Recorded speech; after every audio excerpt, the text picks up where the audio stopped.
రాజీవ్ యువ వికాసంపై కొత్త అప్డేట్ అయితే వచ్చింది. హాయ్ హలో ఫ్రెండ్స్, నేను మీ క్యాచీ చాట్స్. మీ అందరికీ హృదయపూర్వక నమస్కారాలు. ఈ వీడియో ఎవరైనా కొత్త వారు చూస్తుంటే దయచేసి లైక్ చేయండి, షేర్ చేయండి, సబ్స్క్రైబ్ చేసుకోవడం మాత్రం మర్చిపోవద్దు. అన్నట్టు మీరు థంబ్నెయిల్ చూశారు కదా, ఆ థంబ్నెయిల్లో పూర్తి వివరాలు మీకు వివరించడం జరుగుతుంది.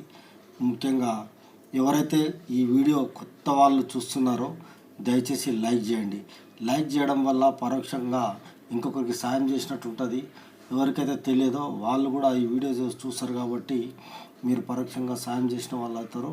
వాళ్ళకు కూడా ఏంది అప్డేట్ అనేది తెలుస్తుంది కాబట్టి లైక్ చేయండి. అట్లాగే షేర్ కూడా మర్చిపోకుండా చేయండి. షేర్ చేయడం వల్ల మీరు ప్రత్యక్షంగా సాయం చేసినట్టు ఉంటుంది. సాయం చేయడం వల్ల వాళ్ళకు కూడా ఈ వీడియో వెళ్తుంది కాబట్టి వాళ్ళు కూడా అవగాహన లేని వాళ్ళు ఏంది అప్డేట్ అనేది వాళ్ళకు కూడా తెలుస్తుంది. ఎంతోమంది మన దేశంలో నిరుద్యోగులు ఉన్నారు. మన తెలంగాణ రాష్ట్రంలోనే చాలామంది నిరుద్యోగులు ఉండడం జరిగింది.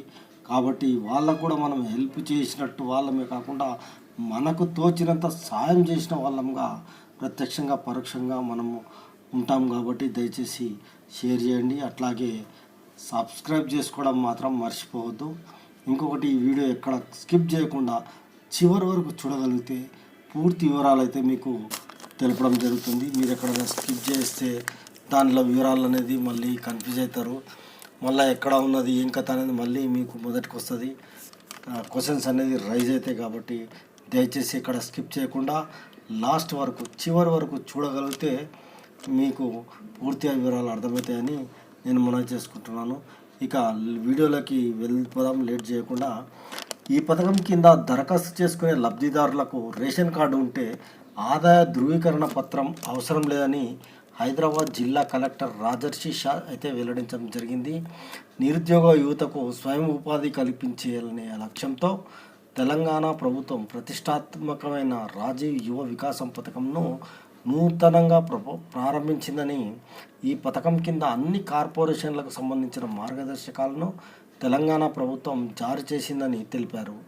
ఈ సందర్భంగా శుక్రవారం కలెక్టరేట్ సమావేశ మందిరంలో జిల్లా collector Rajarshi Shah ITDA PO Khushboo గుప్తాతో కలిసి రాజీవ్ యువ వికాసం పథకం సంబంధిత అధికారులతో సమీక్ష నిర్వహించడం జరిగింది. రాజీవ్ యువ వికాసం పథకం కింద దరఖాస్తు చేసుకునేందుకు రేషన్ కార్డు లేదా ఆహార భద్రత కార్డు ఉంటే సరిపోతుందని, ఆదాయ ధృవీకరణ పత్రం ఇవ్వాల్సిన అవసరం లేదని కలెక్టర్ అయితే స్పష్టం చేశారు. దరఖాస్తు గడువును ఈ నెల 14వ తేదీ వరకు పొడిగించడం అయితే జరిగింది. మున్సిపాలిటీ ఎంపీడీఓ కార్యాలయంలో ఆఫ్లైన్ ద్వారా దరఖాస్తులు చేసుకోవచ్చని సూచించారు. మండల మున్సిపల్ కార్యాలయాల్లోని ప్రజాపాలన కేంద్రాల్లో దరఖాస్తు ఫారాలు అందుబాటులో ఉన్నాయని పేర్కొన్నారు.